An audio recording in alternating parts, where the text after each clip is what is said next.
Hello friends, it's me Vikrant and I welcome you all on today's lecture.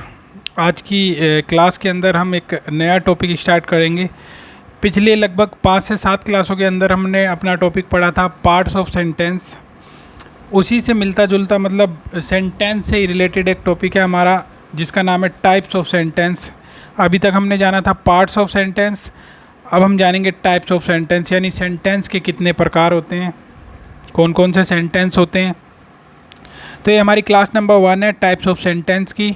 शुरू करते हैं आज की अपनी क्लास को। देखो, बात करूं अगर टाइप्स ऑफ सेंटेंस की तो 1 2 3 4 5 6, यानी कि positive, negative, interrogative, imperative, optative, exclamatory, ये 6 टाइप के हो गए हमारे सेंटेंस। ठीक है। पॉजिटिव के ही जो अदर नेम है वो है सिंपल, अफर्मेटिव, डिक्लेरेटिव सेंटेंस। यानी पॉजिटिव को हम सिंपल के नाम से भी जानते हैं, अफर्मेटिव भी और डिक्लेरेटिव भी। तो पॉजिटिव सेंटेंस भी कह सकते हो, सिंपल सेंटेंस भी, अफर्मेटिव भी, डिक्लेरेटिव भी, एक ही बात है। ठीक है, डिक्लेरेटिव। अब एक बात और है, जो ये ऊपर वाले दोनों हैं इनको आप एक बॉक्स में बंद कर सकते हो, क्योंकि कभी कभी कुछ किताबों के अंदर इन्हें एक ही कैटेगरी के अंदर रखा जाता है। तो आप इस तरीके से कर सकते हो, पहले वाले दोनों को एक ही कैटेगरी में रख सकते हो, और इन दोनों को जब मिला के कंबाइनली हम बोलते हैं तो हम उसे कहते हैं असर्टिव सेंटेंस। जैसे मैं आपको दिखाऊं इस तरीके से, यानी पॉजिटिव और नेगेटिव को एक साथ अगर हम मिला दें, पॉजिटिव और नेगेटिव को एक साथ मिला दें तो हम उसे क्या बोलते हैं, असर्टिव।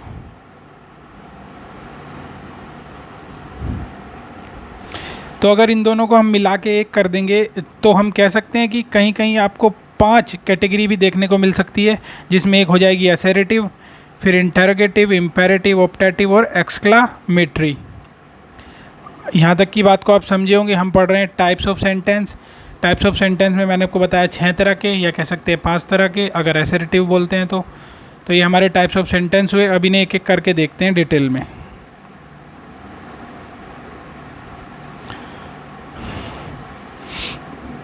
देखो, सबसे पहले आपके सामने आता है पॉजिटिव या डिक्लेरेटिव सेंटेंस। पॉजिटिव कह लो, सिंपल कह लो, अफर्मेटिव कह लो या डिक्लेरेटिव कह लो। ठीक है। इट नंबर एक चीज़ क्या होगी इसमें, it has a subject and a verb which gives which gives complete meaning. यानी इसके अंदर आपको एक सब्जेक्ट भी दिखेगा, वर्ब भी दिखेगी, और ये अपने आप में कंप्लीट मीनिंग दे रहा होगा। अब सब्जेक्ट और वर्ब दिखेगी, इसका मतलब ये नहीं कि ऑब्जेक्ट नहीं दिखेगा, वो दिख भी सकता है, नहीं भी। तो लेकिन जो ये पार्ट है सब्जेक्ट और वर्ब, ये दिखेगा ही दिखेगा। इट डिक्लेयर्स समथिंग, यानी ये क्या करेगा, ये डिक्लेयर करेगा कुछ ना कुछ। It declares something. It is an independent clause, और इसके अंदर एक आपको मतलब ये एक तरह का इंडिपेंडेंट क्लोज होगा। इंडिपेंडेंट क्लोज मतलब कह सकते हैं कि मेन क्लोज, क्योंकि डिपेंडेंट तो कौन सा क्लोज होता है, मैंने आपको पढ़ाया था पिछले लेक्चर्स के अंदर कि डिपेंडेंट होता है हमारा सबऑर्डिनेट क्लोज, और एक क्लोज हमारा बचता है कोऑर्डिनेट क्लोज। कोऑर्डिनेट क्लोज भी एक तरह से आप डिपेंडेंट क्लोज कह सकते हो। यानी मेरे समझाने का जो मैं यहाँ पे कहने का मतलब कह रहा हूँ कि जो इंडिपेंडेंट क्लोज जो है ये काइंड ऑफ आप मेन क्लोज कह सकते हो इसे। ठीक है। अभी इन्हीं चीज़ों को जब हम समझेंगे सेंटेंस में तो आप सब समझ जाओगे, इतना दिमाग लगाने की ज़रूरत नहीं है, ईजी आपको समझ में आएगा बिल्कुल। देखो, देखते हैं सेंटेंस में पॉजिटिव सेंटेंस क्या। भाई देखो, एक तो सिंपल है कि पॉजिटिव वो होगा जिसमें कोई नेगेटिव वर्ड ना हो, है ना। मैं आपको वैसे भी देसी तरीके से पहचान बता रहा हूँ। जैसे एक सेंटेंस लिखा हुआ, Meena has gone to his village. Meena has gone to his village, Meena अपने गाँव जा चुकी है। अब इसमें कुछ भी नेगेटिव तो है नहीं, तो इसका मतलब ये पॉजिटिव ही सेंटेंस होगा। देखो, मैंने क्या बताया था, सब्जेक्ट होगा, सब्जेक्ट है, वर्ब होगी तो वर्ब भी है। अच्छा, इंडिपेंडेंट क्लोज। अच्छा, एक क्लोज की जो डेफिनेशन थी वो क्या थी कि सब्जेक्ट और वर्ब होना चाहिए, कंप्लीट मीनिंग दे भी सकता है और नहीं भी, तो उससे फ़र्क नहीं पड़ता, और ग्रुप ऑफ वर्ड्स। तो यानी इसे हम एक क्लोज भी कह सकते हैं। जो एक मेन क्लोज होता है ना, जो इंडिपेंडेंट क्लोज होता है, वो अपने आप में एक सेंटेंस भी होता है।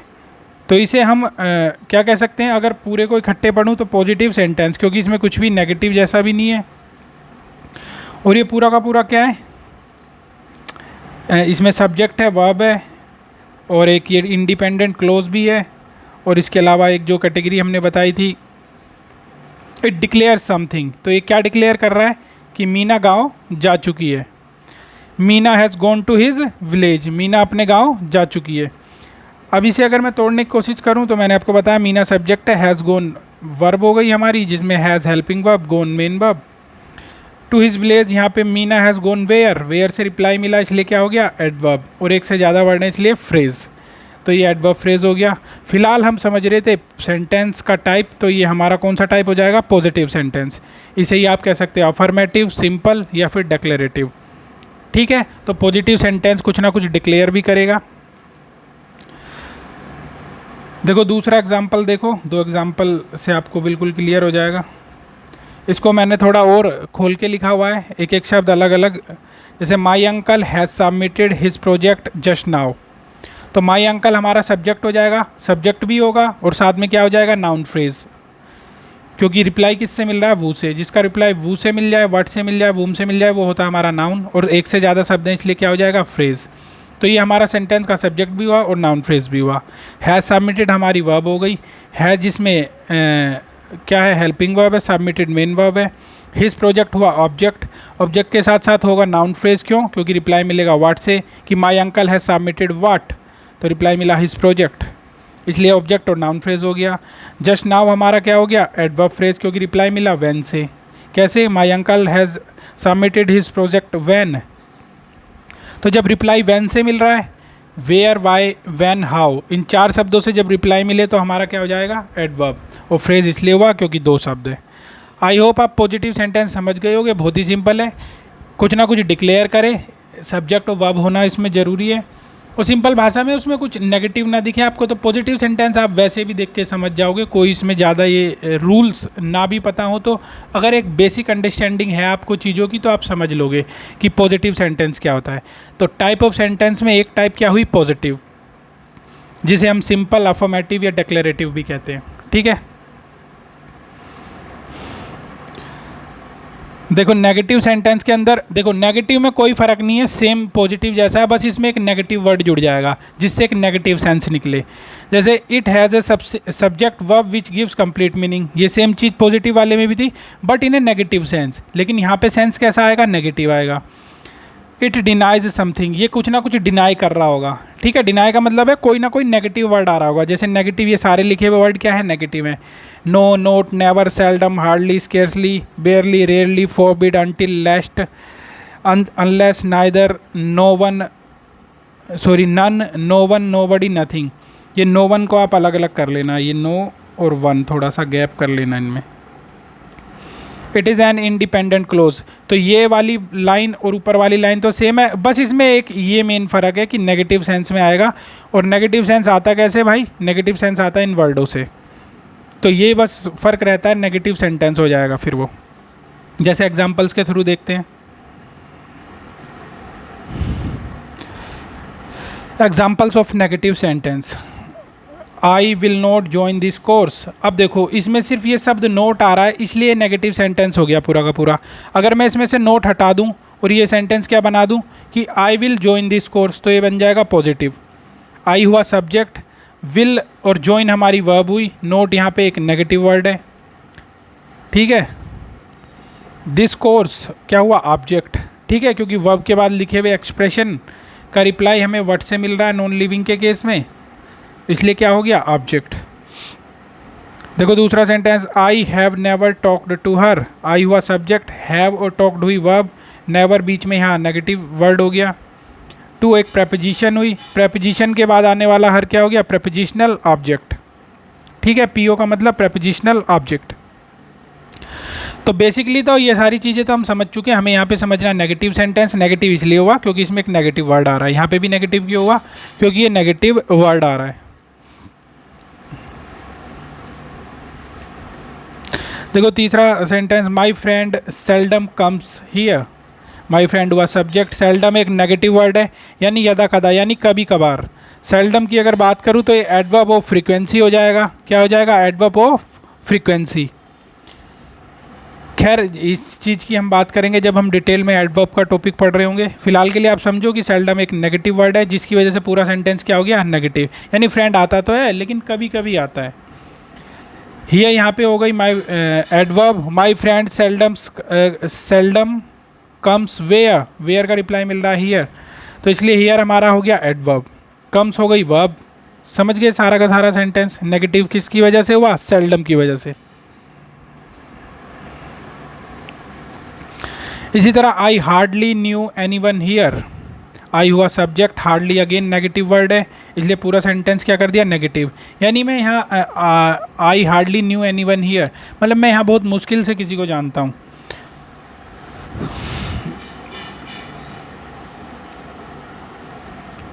हियर यहाँ पे क्या हो गया भाई? एडवर्ब हो गया, एनी वन हो गया object, I hardly knew anyone here, मैं यहाँ मुश्किल से किसी को जानता था, तो ये हार्डली हो गया नेगेटिव, न्यू हमारी हो गई वर्ब, एनी वन हो गया ऑब्जेक्ट।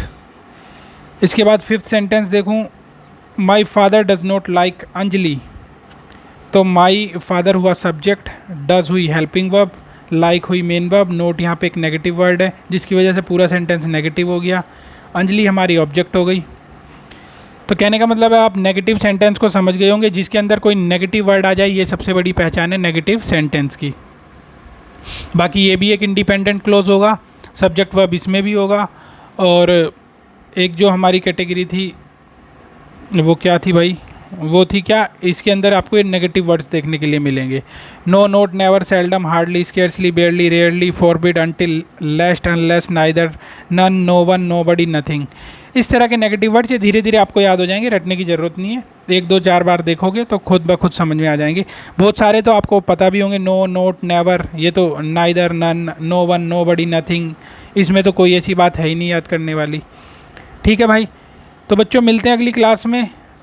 आज का फर्स्ट क्लास थी तो थोड़ा सा इतना ही रखा मैंने, बाकी के बचे हुए टाइप्स ऑफ सेंटेंस के बारे में समझेंगे अगली क्लास में। जब तक आप अपना ध्यान रखो, पढ़ते रहो और मस्त रहो। Bye bye, take care.